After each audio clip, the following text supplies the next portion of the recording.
الحمد لله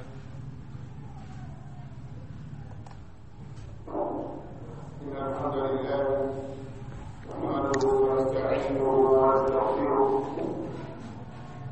ونعوذ بالله من شرور أنفسنا ومن سيئات أعمالنا من يهده الله فلا مضل له ومن يضلل فلا هادي له وأشهد أن لا إله إلا الله وحده لا شريك له وأشهد أن محمدا عبده ورسوله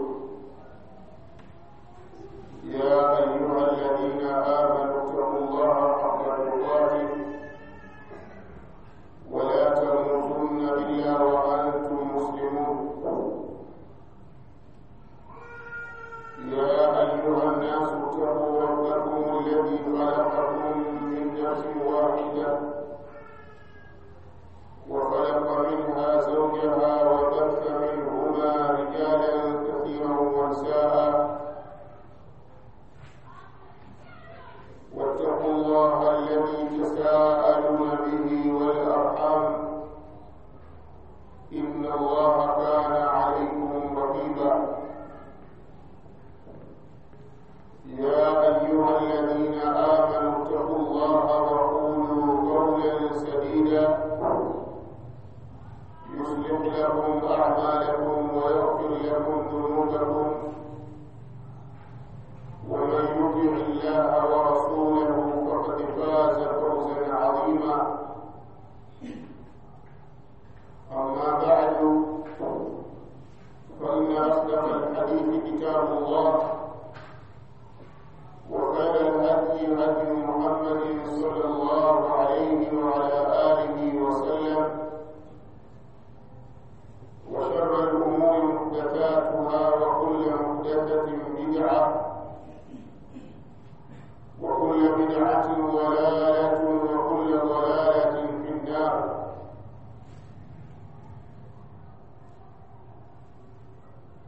أيها المسلمون عباد الله أوصيكم ونفسي بتقوى الله العظيم وقد كان النبي صلى الله عليه وسلم يبشر أصحابه بقدوم رمضان كما روى ذلك الإمام البخاري ومسلم من حديث أبي هريرة رضي الله عنه أن النبي صلى الله عليه وعلى آله وسلم قال: إذا كان أول ليلة من رمضان سفلت الشياطين ومردت الجن وغلقت أبواب النار فلم يفتح منها باب وفتحت أبواب الجنة ولم يغلق منها باب وينادي منادي: يا باغي الخير أقبل ويا باغي الشر أقصر ولله عتقاء من النار وذلك كل ليلة. الإسلام وجه الله inakuhusieni pia nausia nafsi yangu kumcha Allah subhanahu wa ta'ala, na hakika alikuwa mtume wetu Muhammad sallallahu alayhi wasallam akiwapa bishara masahaba zake maneno yenye faraja na furaha na maneno yenye kuleta uchangamfu katika maisha ya mwanadamu, kama ilipokelewa hadithi kutoka kwa Abu Hurairah radhiyallahu anhu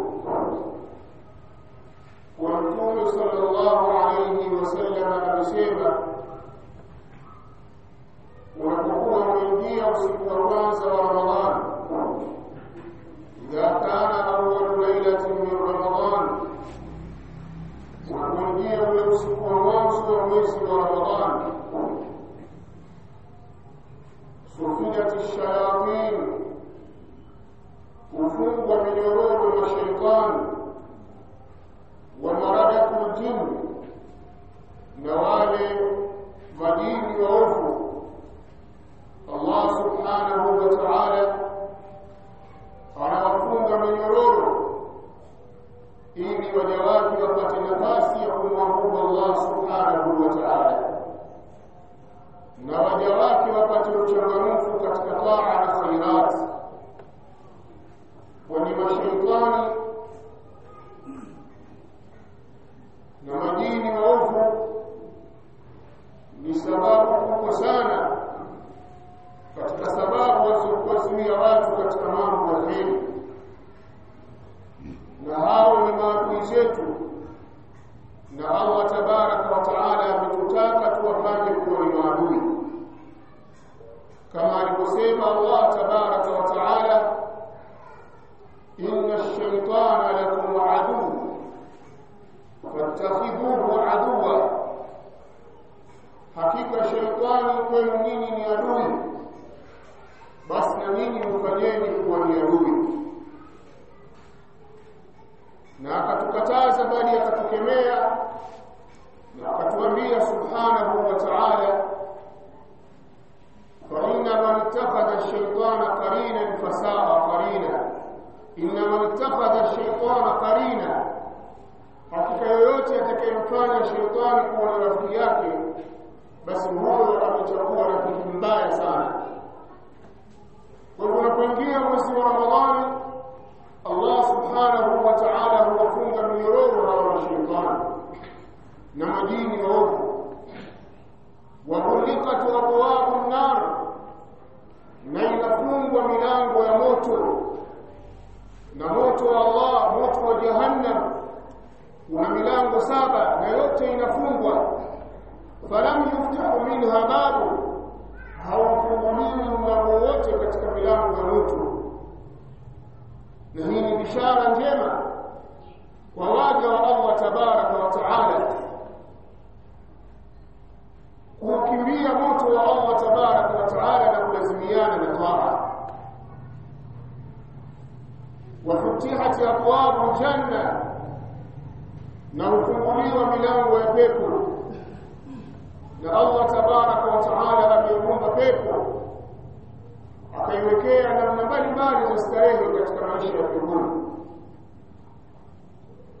na akaweka kile kinachopendwa na nafsi. Hivyo milango 8 ya pepo hubakia wazi katika mwezi wote wa Ramadhani, ili waja wapate hamasa ya kushindana kuikimbilia hiyo milango ya pepo na kuyafanya matendo mazuri yatakayowafanya waweze kuipata pepo ya Allah subhanahu wa ta'ala. Allah anasema, Mtume sallallahu alayhi wasallam anasema, wafutihat abwaabul janna, na hufunguliwa milango ya pepo, falam yughlaq minha babu, haufungwi mlango wote katika hiyo milango ya pepo. Milango inakuwa wazi ya pepo ya Allah tabaraka wa taala, na milango ya moto inafungwa, na wala haufunguliwi mlango wote katika milango ya moto. Lakini pia akasema Mtume sallallahu alayhi wasallam, wa yunadi munadi, na hutangaza kwa sauti ya juu mtangazaji, akasema, ya baghi alkhair aqbil, ewe mja wa kheri, unayapenda mambo ya kheri, huu ndio muda wa kuelekea mambo hayo, na huu ndio muda wa kuongeza jitihada kubwa katika kila jambo la kheri. Ya baghi alkhair aqbil, ewe mja unayependa kheri, zielekee kheri, zikimbilie kheri katika mwezi huu wa Ramadhani, mwezi ambao Allah azza wa jalla ameuchagua katika miezi yote 12, akauteremshia mwezi huu maneno yake matukufu Qur'an. Shahru Ramadhana alladhi unzila fihi al-Qur'an, mwezi wa Ramadhani ambao ndani yake imeteremshwa Qur'an. Ni mwezi pekee ambao Allah subhanahu wa ta'ala ameweka siku iliyokuwa bora zaidi zaidi ya miezi 1000. Ni mwezi ambao watu watakikana kuongeza jitihada za kheri kama alivyokuwa akifanya Mtume wetu sallallahu alayhi wa alihi wasallam. Ya baghi alkhair aqbil, ewe unapenda kheri zielekee kheri katika mwezi huu wa Ramadhani. Kama ilikuwa katika miezi mingine unatoa sadaka kiasi kidogo, basi mwezi huu ongeza kutoa sadaka. Kama ulikuwa unasoma Qur'an kiasi kidogo, ongeza katika mwezi huu kusoma Qur'an. Kama ulikuwa unaswali sunna kiasi kidogo, ongeza katika mwezi huu kuswali swala za sunna. Ya baghi alkhair aqbil, ewe unayezipenda kheri zielekee. Akawa Mtume sallallahu alayhi wasallam yeye sifa yake ilikuwa ni jawadun karim, alikuwa ni mtu mtukufu, mtu mwema, mkarimu. Lakini katika mwezi wa Ramadhani alikuwa ni mkarimu zaidi, alikuwa anafanya kheri zaidi. Na wewe ongeza kheri katika mwezi huu wa Ramadhani, katika kuziendea kheri. Unapoyasoma maneno ya Mtume sallallahu alayhi wasallam, unakuta alikuwa akisoma sana Qur'ani katika mwezi wa Ramadhani. Katika hadithi ya Aisha, wakati Mtume sallallahu alayhi wasallam amewasalisha masahaba zake salatu tarawih siku ya kwanza, masahaba wakawa katika idadi ya kawaida. Siku ya pili masahaba wakawa katika idadi kubwa zaidi. Mtume sallallahu alayhi wasallam aliwasalisha tarawih mpaka wakakaribia kuchelewa kulala. Unafikiri kilikuwa ni kisimamo cha namna gani? Ni kwamba mwezi wa Ramadhani Mtume alikuwa akiongeza jitihada kubwa katika ibada. Uthman ibn Affan radiyallahu anhu alipokuwa anawasalisha watu tarawih katika mwezi wa Ramadhani, alikuwa akisoma miatu aya mamia, mpaka wazee wanachukua fimbo wanaziegemea fimbo zao, hawawezi kusimama, na yeye anasalisha, na yeye ni mzee. Jitihada zilikuwa kubwa katika ibada kwa masahaba wa Mtume sallallahu alaihi wasallam. Bali Imam Shafi'i alikuwa katika mwezi huu wa Ramadhani anairejea Qur'an zaidi ya mara 50. Yani anahitimisha Qur'an kuanzia sura al-Fatiha mpaka sura an-Nas, mwanzo wa msahafu mpaka mwisho, anarudia mara 50, katika riwaya mara 60. Alikuwa anasoma mara ngapi Qur'an ya Imam Shafi'i? Na wengineo ukisoma katika tarehe za salaf utaona ajabu namna walikuwa na kheri katika mwezi wa Ramadhani. Katika upande wa kuwafurisha watu, si kuwaita watu nyumbani, bali kuendelea watu. Mtu akanunua vyakula akagawa kwenye majumba ya watu wasiokuwa na uwezo, akawaendelea watu futari, wakala watu na familia zao, watu wakawa na furaha. Ni mwezi watu walishindana katika mambo ya kheri. Ya baghi alkhair aqbil, ewe unayezipenda kheri, huu ndio mwezi wa kuzielekea kheri. Kama unamfuturisha mtu mmoja, unapata thawabu sawa na aliyefunga. Kama familia ina watu 10, wewe ukawaendelea futari watu wao wakurisha watu watano, wewe unapata thawabu za watu wangapi? Bado umeemea kwa familia yako, umepata za watu wangapi? Huu ndio mwezi wa watu kusimamia kheri. Ya baghi alkhair aqbil, ewe unayezipenda kheri zielekee kheri, zikimbilie kheri katika mwezi huu wa Ramadhani. Wa ya baghi alshar aqsil, na ewe unayependa maovu, ewe unayependa shari, punguza, acha, rudi nyuma. Unapenda muziki, acha muziki yako. Unapenda kuangalia mapicha mbalimbali, acha. Unapenda kucheza karata, acha. Unapenda kucheza madrafti, acha. Unapenda kukaa kwenye vijiwe vya uongo, acha. Unapenda mpira, acha. Ya baghi alshar aqsil, ewe unayependa shari, acha shari zako, punguza shari zako. Huu sio mwezi wa kufanya shari. Walillahi utaqa'u minan nar wa dhalika kullu layla. Na Allah subhanahu wa ta'ala anawaacha watu huru na moto wa jahannam, watu ambao walikuwa tayari wamehukumiwa kwamba wewe ni mtu wa motoni, wameshaandikwa orodha yao katika orodha za watu wa motoni. Allah subhanahu wa ta'ala ukiingia mwezi wa Ramadhani anawaacha huru, anawasamehe, anawatoa hawa sio katika watu wa motoni. Na hilo walipata ummati Muhammad sallallahu alaihi wasallam. Ni mwezi wa kheri, ni mwezi wa baraka, ni mwezi wa mambo mazuri ambayo wanadamu watakikana kwenda mbio katika mwezi huu na kuzikaza nguo zake na kupunguza usingizi wake, kuongeza jitihada katika mwezi wa Ramadhani katika kila jambo la kheri, na wala usidharau jambo la kheri, na wala usifanye upuuzi ukafikiri labda kumtaja sana Allah ni wewe labda una tasbihi watembea barabarani wasalimia na watu ukisifuta zile tasbihi.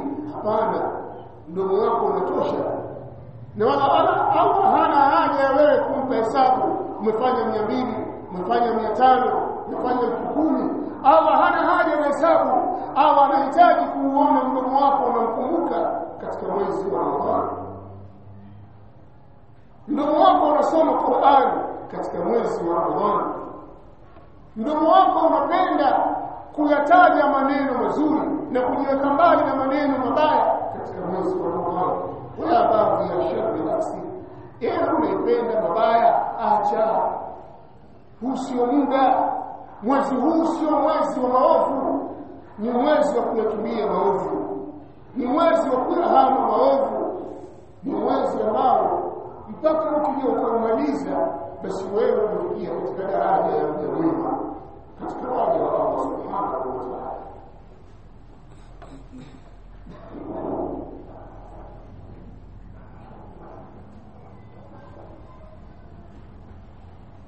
Alhamdulillah, wassalatu wassalamu ala rasulillah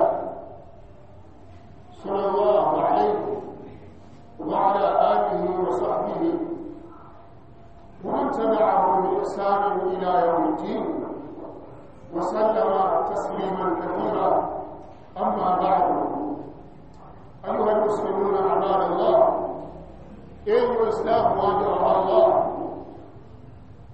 الله سبحانه وتعالى بتربية القرآن katika aya ambazo wamezitaja za somo katika sura al-Baqara, akasema ya ayyuhalladhina amanu, enyi mlioamini, enyi mlioamini Allah subhanahu wa ta'ala na mkamfuata mtume wake Muhammad sallallahu alayhi wasallam, kutiba alaykumus siyam, mmefaradhishiwa ibada ya funga, kama kutiba ala alladhina min qablikum, kama walivyofaradhishiwa waliokuwa kabla yenu, la'allakum tattaqun, ili mpate kucha Allah subhanahu wa ta'ala. Allah azza wa jalla ametufaradhishia somo na akayataja miongoni mwa malengo ni sisi kufikia daraja ya takwa, daraja ya uchamungu, na ili ufikie katika hiyo daraja ya takwa ni lazima ulazimiane na mafundisho ya Mtume Muhammad sallallahu alayhi wasallam, kwa sababu hakuna njia ya kufikia takwa ila kulazimiana na sunna. Unapotoka nje ya sunna hauwezi kufikia takwa, hauwezi kufikia takwa. Katika surati al-An'am Allah subhanahu wa ta'ala anasema wa anna hadha sirati mustaqiman fattabi'uhu, na kwa hakika hii ndio njia yangu iliyonyooka, ifuateni. Wala tattabi'u subul, na wala msizifuate njia za pembeni tofauti na njia ya Allah tabaraka wa ta'ala. Ifuateni njia ya Allah, na njia ya Allah ndio njia ya Mtume sallallahu alayhi wasallam. Allah amethibitisha mtume ndani ya Qur'ani akasema wa innaka latahdi ila siratin mustaqim, na kwa hakika wewe Muhammad sallallahu alayhi wasallam unaongoza watu katika njia iliyonyooka.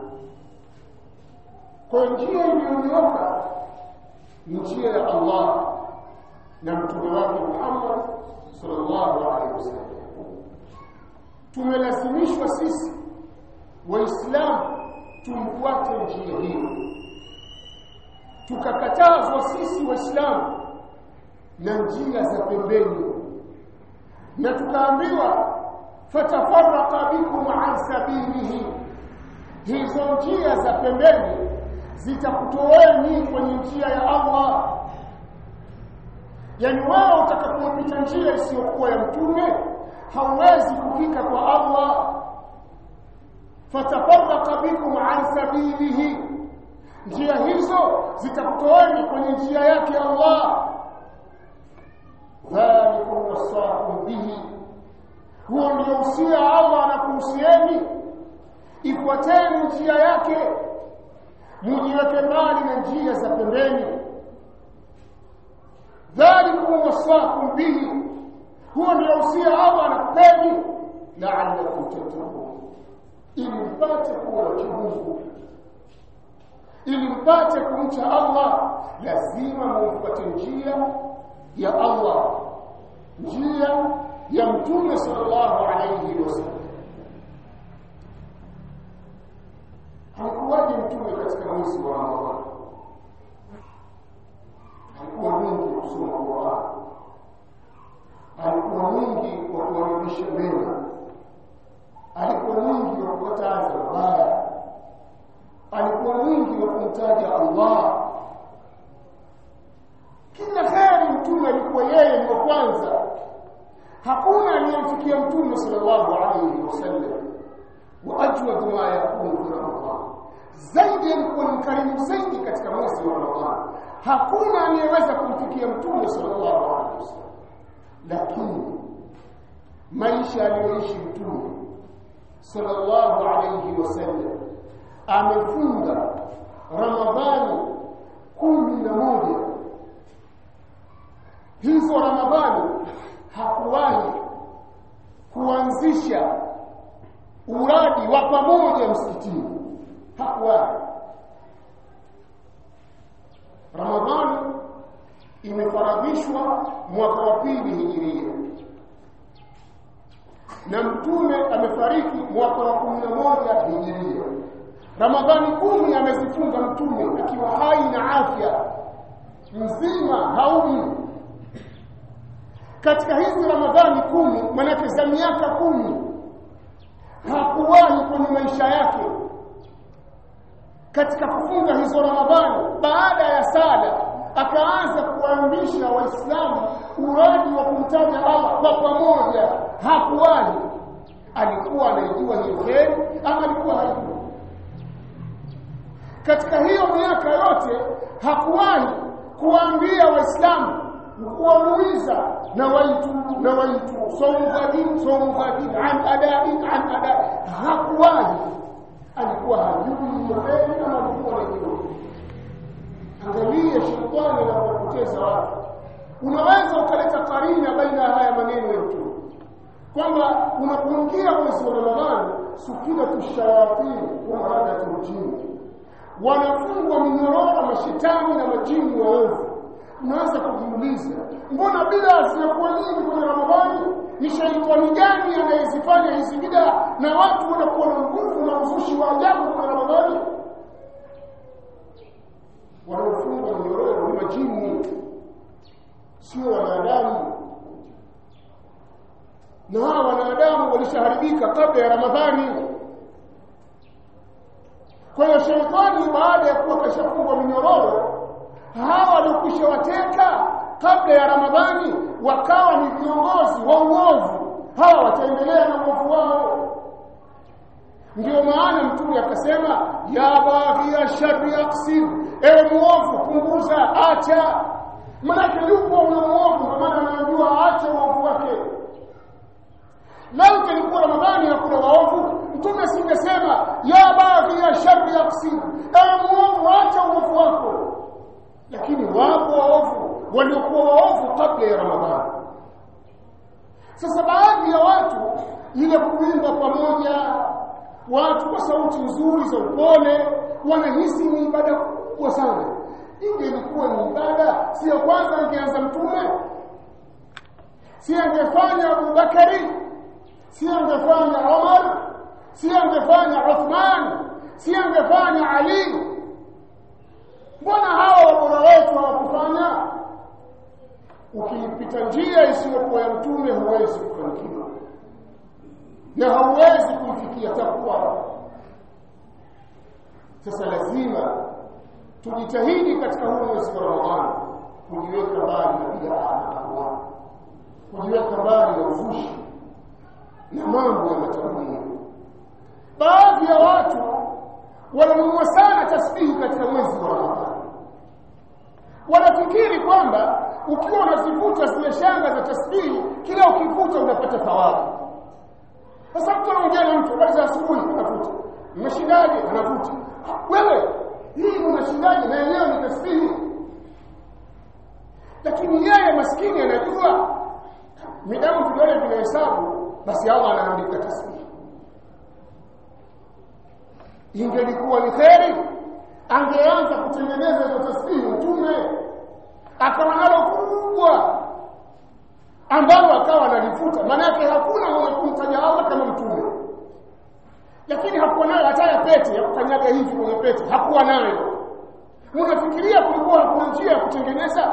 Kama waliweza kutengeneza nguo za vita, wakaweza kutengeneza ngao za kuzuia mishale, walishindwa kutengeneza shanga za kuhesabia? Na wanawake pia walikuwa nazo za kuvaa. Mbona kulikuwa na mavazi mazuri na kulikuwa na vitu vizuri na masahaba walitengeneza? Yaweza kuwa mtu akawaza labda wakati ule kulikuwa kwa teknolojia. Mtume ameingia Madina akafikia nyumba ya ghorofa kwa Abu Ayyub al-Ansari. Magorofa hamkuanza kunyang'anie, nyie mmeongeza tu 20, 30, 100 mkaweka vioo. Lakini magorofa yalijengwa. Hakuna wewe utaleta kitu wenzako wanakutangulia hakukifanya, kiwa kina kheri utakuleta wewe. Sasa lazima tuangalie saumu za masahaba, lazima tuangalie saumu ya Mtume sallallahu alayhi wasallam, na sisi tuipite njia walipita wao. Hii ndio salama yetu. Yapendeza ukamtaja Allah mdomo wako, wala hakuna haja ya vidole, wala hakuna haja ya shanga. Mahala umeambiwa tasbihi 10, utaleta 10. Mahala umeambiwa 33, utaleta 33. Mahala umeambiwa 100, utaleta 100. Haujaambiwa usihesabu, unahesabu wakati uliambiwa uhesabu.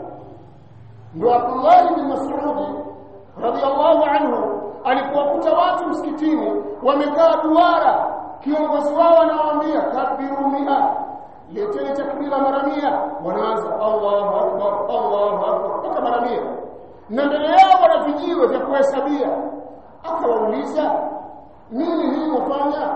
Msema si tunamtaja Allah, na hivi vijiwe vya nini? Tunahesabia tasbihi. Si mwahesabu madhambi yenu kwanza? Awaambia, si mngehesabu madhambi yenu kwanza? Madhambi yenu mmeshayahesabu. Hesabuni madhambi yenu na mimi nitadhamini kwa Allah muingizeni peponi. Maana yake nini? Hakuna haja ya kuweza kuhesabu vijiwe na kuhesabu tasbihi ambazo hujaambiwa uhesabu. Ibada ikiwa katika sura ya itlaq imeachanishwa, haikuwekewa idadi wala kiwango, na wewe usiweke. Ibada kama imewekewa wakati, ifanye kwa wakati. Haikuwekewa wakati na wewe usiweke wakati. Kwa hiyo kama idadi imewekwa utafanya kwa idadi, na kama idadi haikuwekwa usifanye kwa idadi. Wewe mtaje Allah wakati wote, halafu unapomtaja Allah kwa tasbihi ambazo umewekewa idadi, ukatumia vidole, hivi vidole vyako siku ya kiyama vitakuwa ushahidi kwamba ya Rabbi, huyu mja wako alikuwa anakutaja kupitia sisi. Hiyo shanga ndugu yangu, tasbihi ya pete, tasbihi ya gorori, itakutolea ushahidi saa ngapi? Ukifa waiacha chumbani, waiacha kwenye kabati. Kwa nini usitumie vidole vyako katika hesabu ulizoambiwa uhesabu kwa idadi maalum? Hakuna haja ya Muislamu ya yeye kuanza kwenda kununua tasbihi ya kung'aa sana shilingi 15,000, wakati hiyo shilingi 15,000 anawafurisha familia 3. Mihogo ya 5,000 ni familia 3 wanakula vizuri kabisa. Wananunua mihogo ya 4,000 na karanga za shilingi 1,000. Familia nzima wanafutari. Kuna haja gani kupeleka kwenye maduka ya kuuza tasbihi za kung'aa kwa sababu tu kwamba utatumia kumtaja Allah? Na Allah hajakufundisha hilo, wala mtume wake hajakufundisha hilo. Kwa nini uingie katika kujitia tabu na dhiki ambayo umepangiwa na Mola wako? Ayuha almuslimuna ibadallah, enyi Waislamu waja wa Allah, huu ni mwezi wa kujikurubisha kwa Allah katika kila jambo la dini, katika ibada, kuhudhuria sala za jamaa msikitini, kupenda kuswali jamaa msikitini, usikie vibaya kuchelewa jamaa msikitini. Lakini pia ni mwezi wa ukimya na si mwezi wa kubishana na kugombana. Ikitokea mtu anakuletea maneno, mwambie ni swali, nimefunga. Si mwezi kugombana. Akiwa mkeo, akiwa mwanao, akiwa ndugu yako, akiwa rafiki yako akakuletea maneno ya ugomvi, mwambie ni swali, nimefunga. Sihitaji kugombana na mtu. Muache na baada yake kwa kinaro. Tutumie mwezi huu vizuri na tupate faida katika mwezi huu wa Ramadhani. Rabbana taqabbal minna innaka antas samiul alim wa tub alaina innaka antat tawwabur rahim. Allahumma qsim lana min khashyatika ma taqulu bihi bainana wa bain ma'siyatika wa min ta'atika ma tuballighuna bihi jannatak